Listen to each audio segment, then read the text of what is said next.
Hey y'all, it's Elizabeth here, Bridget's Well. We are back from Ireland. We've been back about a week now and kind of getting back into the swing of things as far as the jet lag goes and all that fun stuff. So, I just want to do a video about our trip. Excuse me. And I think I'm going to do two videos. I'm going to do one video talking about the trip and then another one that discusses some of the things I got while I was there, because I think if I did them both, it would be too really long. It would be a really long video. And I didn't even realize how wrinkled this shirt was till I put it on and got on the camera. Oh well, doesn't matter. I'm covered. That's what matters, I guess. Excuse me. And also, springtime, tree sex, pollen, so I'm having a little bit of the sniffles, so I apologize for that as well. But anyway, Ireland, our trip was amazing, exhausting, but amazing. Um, we really had a good time. Did not want to come back. I'm not much of one for hot weather, and as I live in the South, it was 90 degrees yesterday. Today's the 30th, so April 29th, 90 degrees. It was hot. So I was happy as a clam in Ireland. It was in the 50s the whole time we were there. Sunny and partly sunny. I actually bought sunscreen because this pale girl here, I tend to burn. We had like literally 2 drops of rain, which I know is really unusual. We had perfect weather the entire time we were there. We were really lucky as far as the weather goes. Like, literally, I think we got rained on with like 2 or 3 drops, and that was it. There were a couple of kind of misty mornings, but they cleared up by midday. So, um, there is one thing about our trip that didn't really go as planned, and that was we were originally planning on going to Kildare and to visit Bridget's Well, and there's a cathedral there, I think, or a church, and then the Solas Brige, and we ended up not going. So it was kind of a hard decision to make since Bridget is my matron goddess, and I'd really planned on going there, but it would have been it was a 2 hour train ride each way from where we were staying, with like 3 different connections. So we would have had to take maybe 2 different connections. Take a train into Dublin, catch the light rail to a different train station, and then hop on a different train to go to Kildare. So, and we were doing it toward the end of the trip, and we were both just exhausted. And the idea of having to be on a train for 4 hours, and we were going to have to do it at like the rush hour times, which we had experienced at that point already, and decided that it just wasn't going to happen this trip. So we ended up not going to Kildare, which of course I was upset, but I was the one who made the decision because I was tired at that point, and you know trying to recover from the jet lag and then just the constant walking that we've been doing. So I actually asked Bridget, I said, hey, is it okay if we don't go? And she said, you already, the information I got was that, you already honor me in your daily life. You're honoring me by just being here, etc., etc. So we are hoping that we can go back in another year or two, because we didn't see any of the west side of the country, anything in the middle. We mostly were in Dublin and the area that we stayed in. So yeah, that's the plan. A year or two, hopefully go back, hit Kildare and maybe a couple other things we didn't do in Dublin, and then head across the country to the west. So, but yes, we had an amazing time otherwise. We arrived in Ireland Friday morning, and we stayed in this little fishing town. Well, I don't know if it's not just a fishing town, but it's called Skerries, and it's north of Dublin on the Irish Sea. And I have some video from there that I'm going to put in this video just so you can kind of see what I think the videos I took are mostly from the balcony of the little apartment where we were staying. So you can kind of see what our view was there. It was lovely. We really picked a great place to stay. It was close enough to Dublin that we could catch the train and go into Dublin to enjoy that, but also far enough out of Dublin that it was really relaxing. We did spend a couple days just, we actually ended up spending like 2 or 3 days of our trip just relaxing in Scaries because we were so exhausted. When I originally wanted to go to Ireland, I wanted to go for 2 weeks, so we had time to kind of do everything, but it didn't work out that way. So we did spend some time in Scaries. The first day, we spent a lot of time on that. We walked on the beach. We walked all around the little town, and I'll put some pictures into the video. I'm going to try not to make this too long of a video, but there's a possibility that it will be, so I apologize. Just a great little town. It was amazing. We had some amazing local seafood there. Just really enjoyed that little town a lot.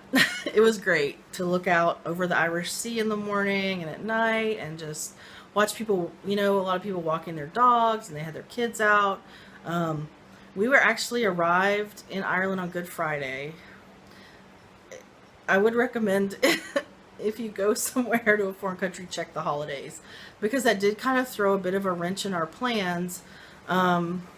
Things were not open as long for that day and then the weekend, and then also it turned out that they were working on the train lines.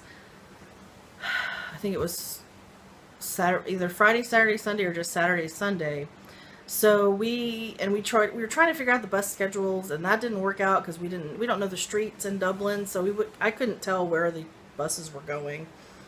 And so we ended up, instead of going into Dublin the first day we were there, the first full day, we ended up staying in Scaries and just walking around and relaxing.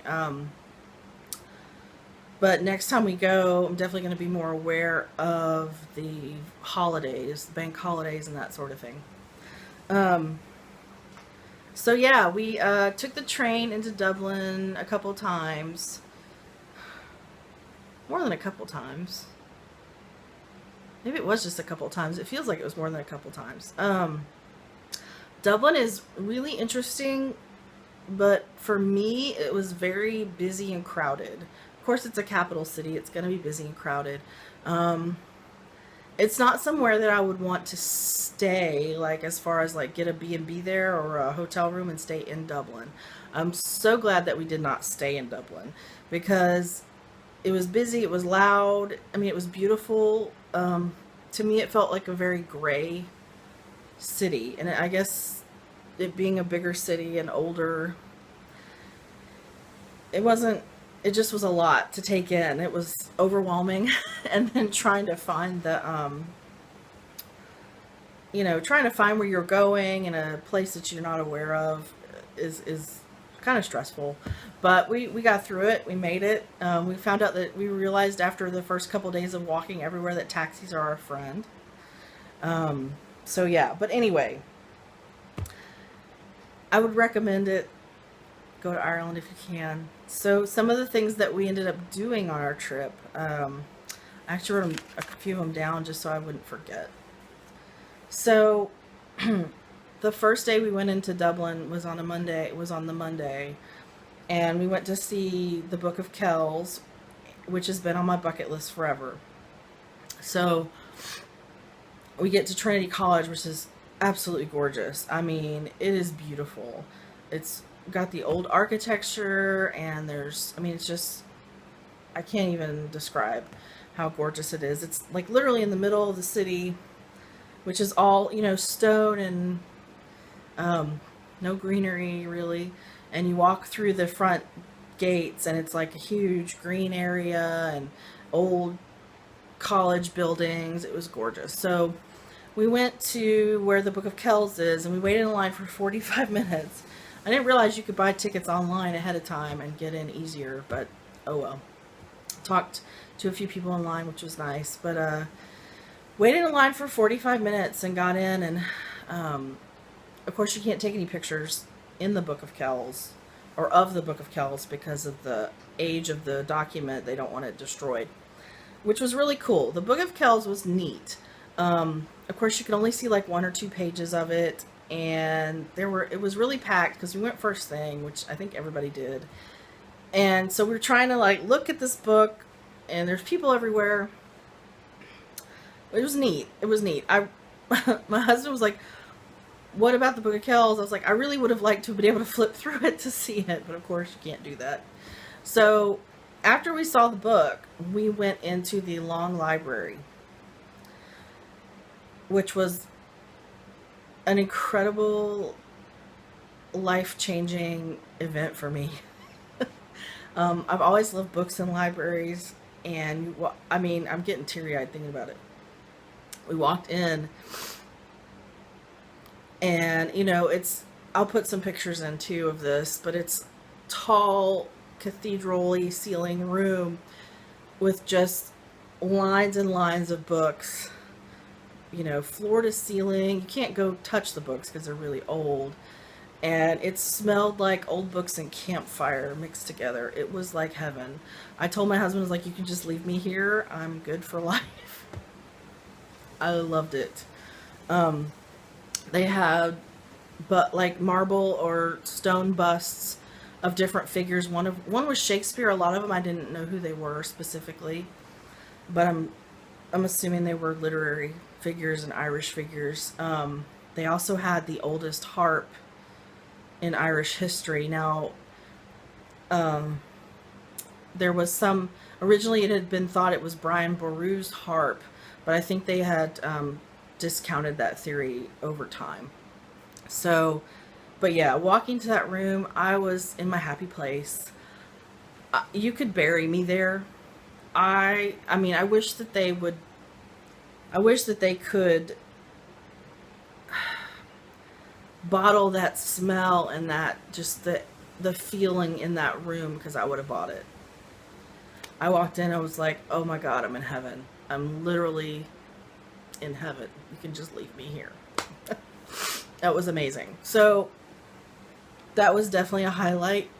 It's interesting because, shoot, see, I'm getting all teary-eyed over here.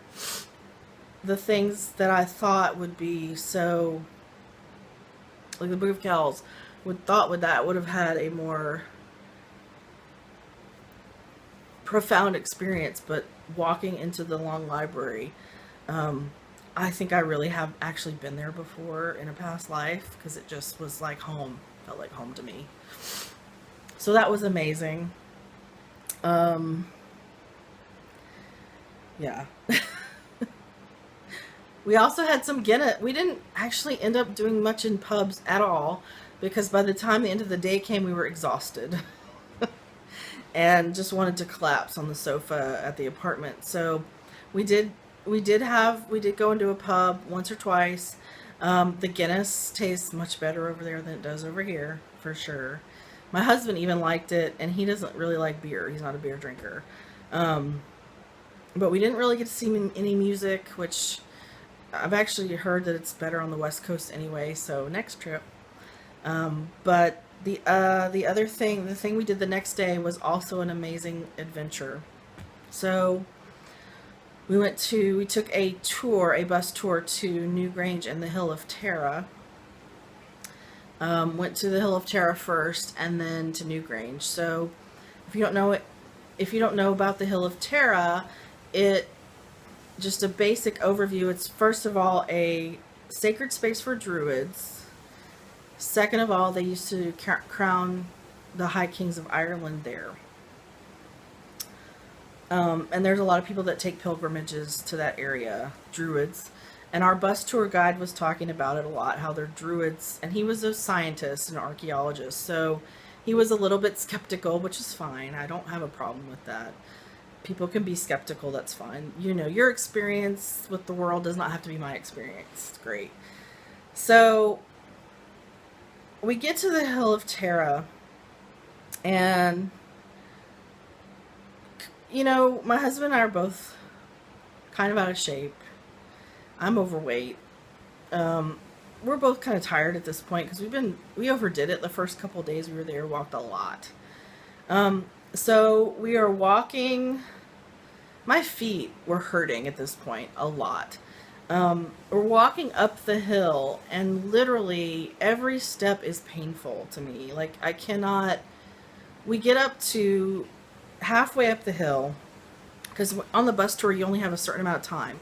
So the tour guide was like, we're going up the hill together, but if you know, just make sure you're back on the bus by X time, whatever. If you don't want to go up the hill, that's fine. We get halfway up the hill. There was like a Celtic cross. We didn't halfway up the hill toward the Stone of Destiny, which is where they used to crown the kings. And I'm in so much pain. I'm like, I can't keep walking. I need to go sit down. I need to see what's going on with my feet.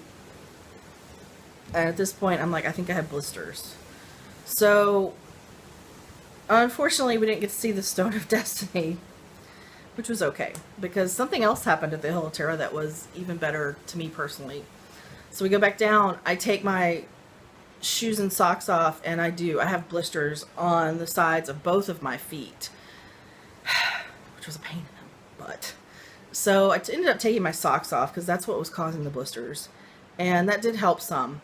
But as we were heading toward the Hill of Terror, the tour guide was telling us about, he said, well, there's a little gift shop, and then there's also this little artist studio that's opened by this druid, Courtney. He's an artist.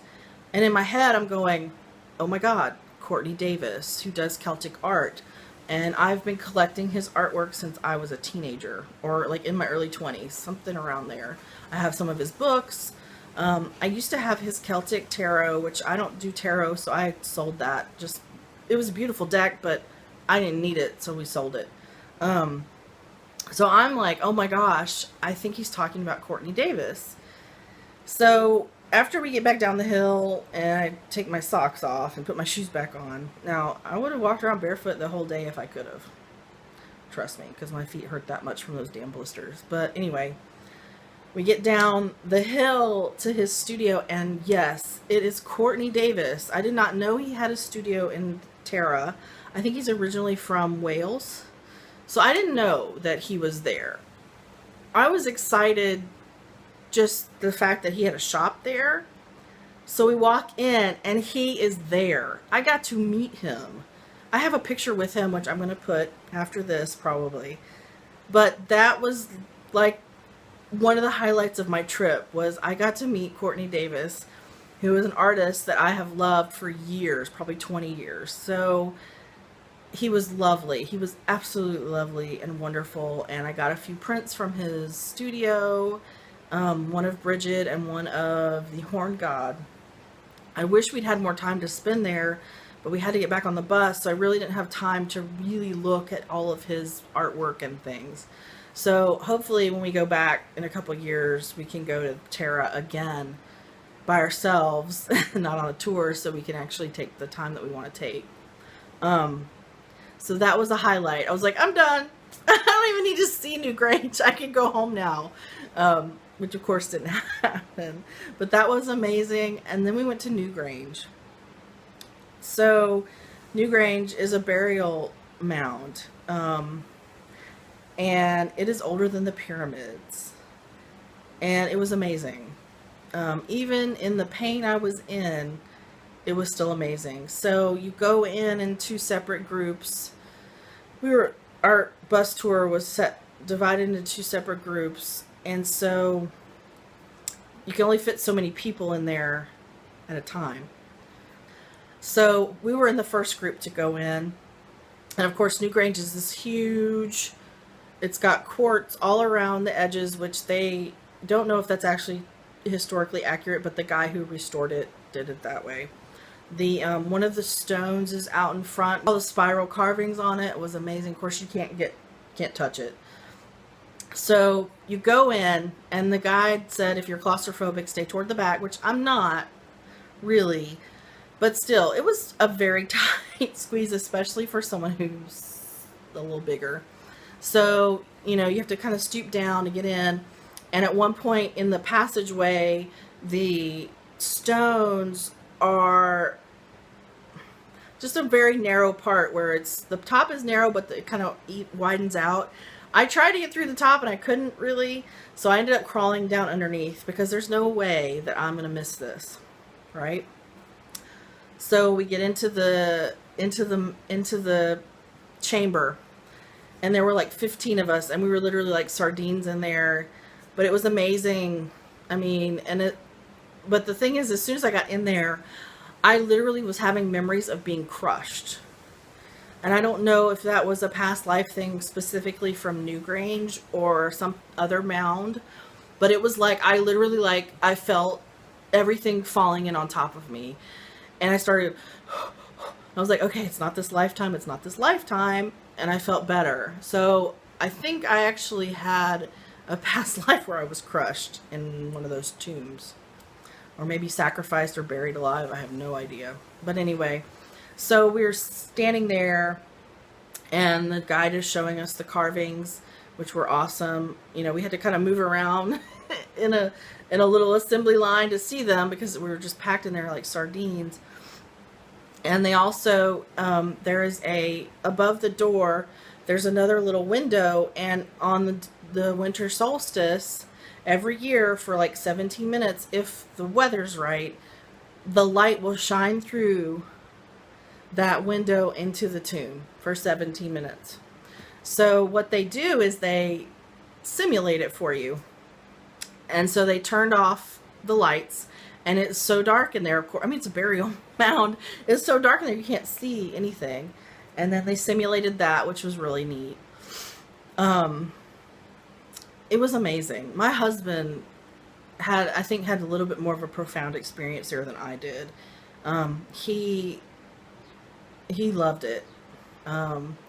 He was like, he kept saying that he expected to, when we left the tomb, to walk out into a different time, like to literally be time transported while we were in there. So I really wish that I could have spent some time alone there, because just sit and absorb, which of course you can't do. So I think I'm probably going to end up doing some sort of meditation myself, to go back there in meditation and get information that I think I need to get. So that was incredible. And it is surrounded by some of the most beautiful countryside I've ever seen. It looks just like something out of the movies, or the calendars or the pictures you see. The funny thing though was, well, it wasn't really funny that day, but we bought a camera specifically for this trip, and we had charged it up and it didn't work. The battery went dead at the Hill of Tara. So somebody didn't really want us to be using that camera at the Hill of Tara and Newgrange that day. We still got pictures with our phones, but they aren't able to zoom in as much as the camera is. So we did get pictures. They just aren't, we couldn't zoom up on the countryside because how it looks on your phone, it looks totally different than what you see. But it was amazing. I even, after we came out of the burial mound, because my feet were still hurting like crazy, I took my shoes off for a little while and just stood barefooted in the grass at Newgrange, which was awesome. So that was definitely, I would say that the Long Library and Newgrange were the highlights of the trip. So if you go to Ireland and you're near Dublin, I would say definitely hit those two things. The other thing we did that was awesome was we went to the National Museum of Archaeology. And my husband has always been interested in Vikings and Norse, anything Norse pretty much. So they have a Viking Ireland exhibit there with a lot of Viking artifacts, and he really wanted to go to that. So we went to that our last full day in Ireland, and that was really cool. They had the Viking Ireland exhibit, and then they also had the Medieval Ireland exhibit, which was really cool. It had a lot of the church. Obviously, the church was very prominent. It's still very prominent in Ireland, but it was very prominent then, so they had a lot of the church relics, which was really cool to me.